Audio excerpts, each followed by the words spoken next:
one-on-one.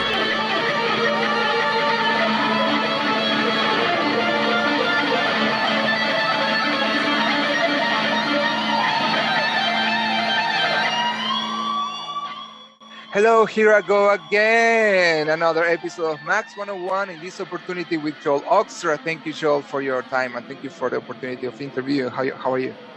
I'm good. Thank you for your time as well. Yeah, so, you are having a lot of success with Whitesnake. You just finished the UK tour. Now you started with the Scandinavia, right? Like Sweden, Finland. Mm-hmm. So tell me about it, because I see that all the shows are sold out, or at least, very crowded. And you guys seems to have a blast. You are happy. You look happy on stage and backstage.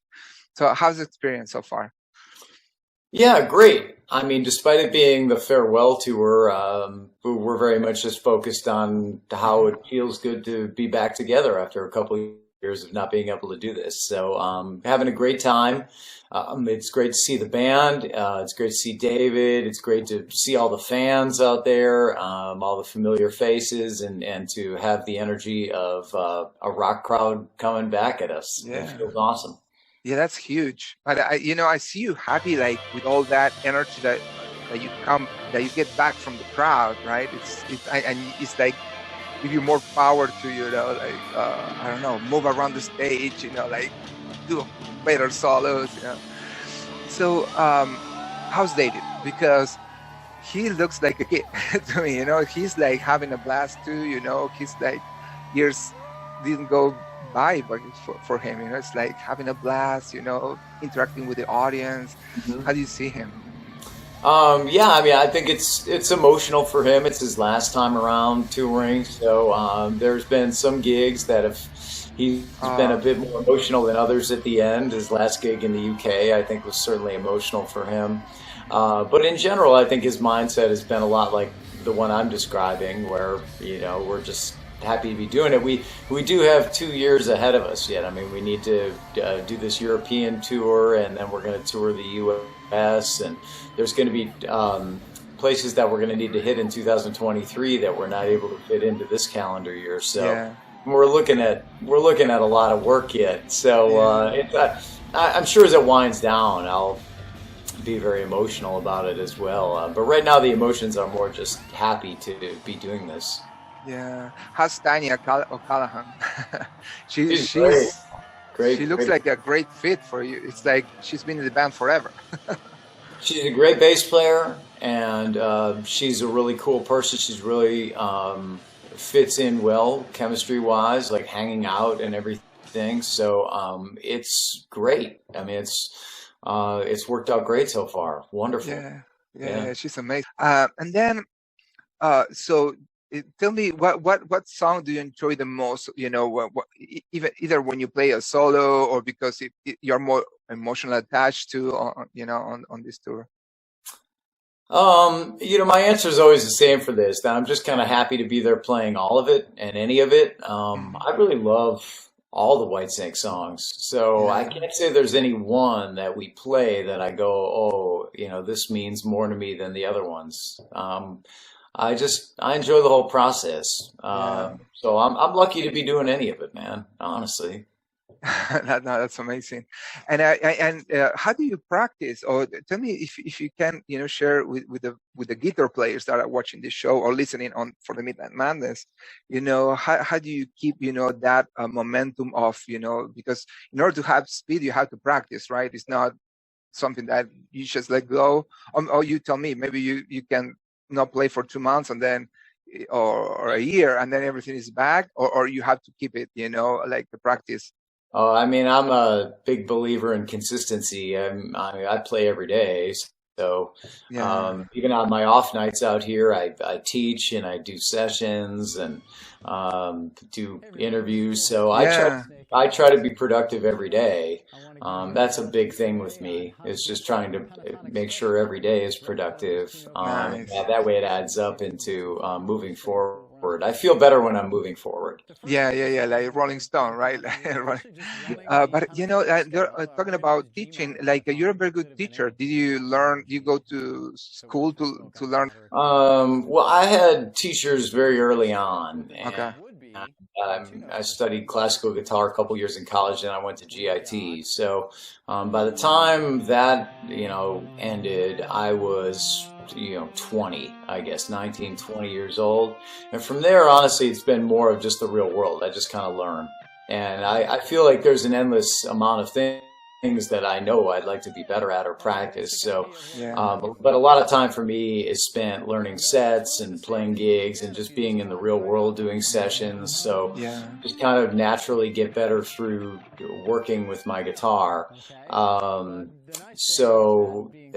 mean, in regards to teaching itself, I did a lot of it. So in my 20s, I did 70 students a week back then, and I used to kind of supplement that with my gigs. So Yeah. it really helped me to keep my musical career going until things Yeah. took off for me. So once things took off in my 30s and 40s, like professionally, I didn't teach at all. I just kind of set it aside. But during COVID, I decided I should probably start back up. Yeah.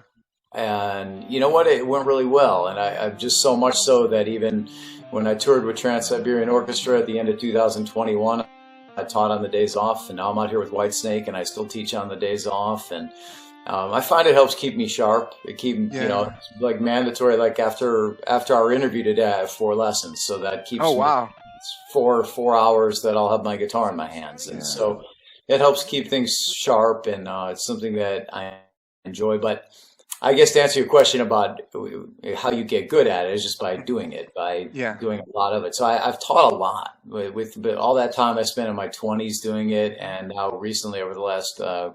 I'd say 2.5 years, something like that. It's it's just something that comes naturally to me after that much time of doing it. Nice. Joel, after all your years of experience playing guitar, teaching, talking to other, peers that, there's always room to learn. Well, I try and just break it down to that daily thing in terms of what I do, and it just.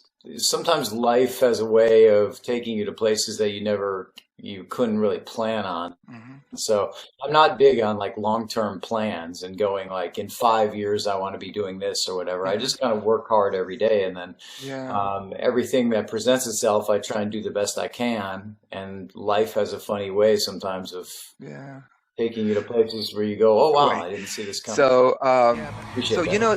let's talk before we talk about Iconic, your new band. I want to talk just a little bit about Cher. When you played with Cher, how nice was that? I love that gig. And one thing that I noticed at the end of the show, so Cher finishes the show, she gives you a hug, and then she leaves the stage, and she leaves you, with the whole crowd, and you play the last solo, right, or the last tunes. And what a nice gesture of her, right? And how much responsibility you have there, right, at that moment, because it's like you and the whole crowd from Cher, and they love you. To be just like, hey, you're going to fill in for a few shows, and then it ended up turning into a few years. So, I was really kind of surprised by that, and that's one thing I talk about where you never know with life sometimes, Mm-hmm. But obviously, I'm very honored to have been able to play with a great pop icon like Cher. Somebody who's extremely famous and known all around the world. So that was a great opportunity for me, and she's very professional. And in terms of having the play out solo or the moments downstage with her and stuff like that, I mean that's all just an honor, and also just. You just want to make sure that you do the best you can when you step out there. I just, always just want to do the best job I could, man. Let's talk about Iconic. So how this idea came, because, I again, another thing that you say that life, you know what form it's going to come to you. Michael Sweet approached to you, you approached to him, you guys are friends for a long time, and then you say to put a band together. Yeah, I think that really it started with Frontiers, the label, wanting to build a band around Nathan James, who's a little bit younger than all of us. Yeah, Even you could probably use the phrase "up and coming." You know, he's been fronting his band Inglorious, and they've been doing really well. yeah, Uh, but I think they were looking to maybe just put an experienced group of classic rock musicians around him, and Michael at the same time was having some dialogue with them about Joel and I want to do something together. We want to do this project, and I think Serafino, who runs Frontiers, just thought, hey, what about let's put those two ideas together. Michael and together. Joel can be the guitarist. Maybe Michael can sing some lead vocals, Yeah. and here we are. And then they said, well, we'll add a drummer and bass player down the road. So when I signed on or agreed to do the project, that was the lineup, was just the three of us. And then, much to my surprise, I ended up getting my bandmate Tommy Aldrich to play drums and Marco Mendoza to play bass, who's also a dear friend and a great musician. So, it was all a big surprise as far as the rhythm section goes for me. But that's the lineup, and I'm excited to be a part of it. I mean, all those guys are really, really talented guys. How was the process of writing lyrics? Yeah, well, Michael Sweet and Alessandro Del Vecchio were the co-producers, so it was kind of their vision of how we were going to go about doing that. I did say I would like to have a hand in the songwriting because it makes me feel better and more like I can put my stamp on things a bit. Yeah. So Michael thought it would be cool to approach it like he did his project with George Lynch, where I wrote guitar riffs that weren't necessarily arranged yet, but meant for the same song. So write an intro riff, write a verse riff, pre-chorus, chorus, bridge, that kind of thing, maybe, and just have them just go once or twice around each time, and then Michael would take them and arrange them as a song. Wow. And if he felt like, oh, it needs a different riff here, or maybe that riff shouldn't be there, that was all up to him.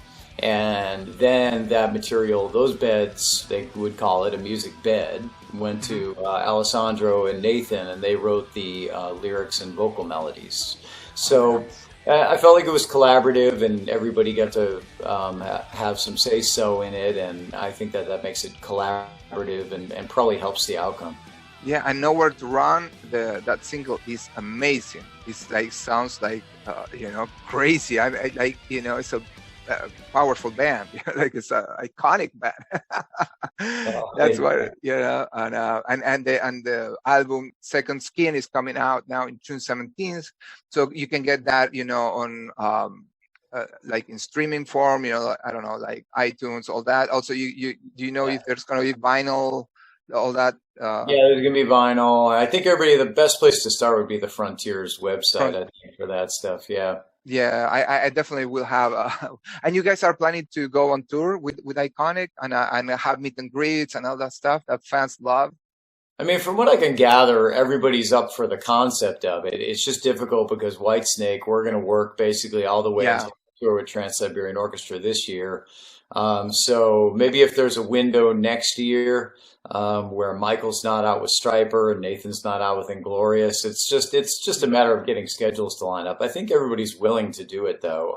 Everybody seems to be pretty open to the idea. Yeah, there's a lot of potential there. Yeah, it'd be a lot of fun. I mean, I think the band would sound really good live. Absolutely. Yeah. Absolutely. All right. Well, June 17th is the day that I'm going to wait to buy that record. Iconic. The Second Skin is the name of the album, and it's amazing. And I just want to congratulate you again for all the work you do, all the inspiration you give to other guitar players like me that I'm just a little guitar player, but I learned a lot from you, like other people, other musicians, and thank you for your teachings. Thank you for the classes online, that we sometimes watch on YouTube. You're doing a great job, and it's I have no words to explain how cool it is that you gave me this interview. And we're going to listen to this on the Midnight Madness on over 30 radios online, also for Max 101. That's amazing, man. Thank you so much for the support. I appreciate it, and thanks for your time. And gosh, hope to meet up in person at some point, not just absolutely, man, not just video screens.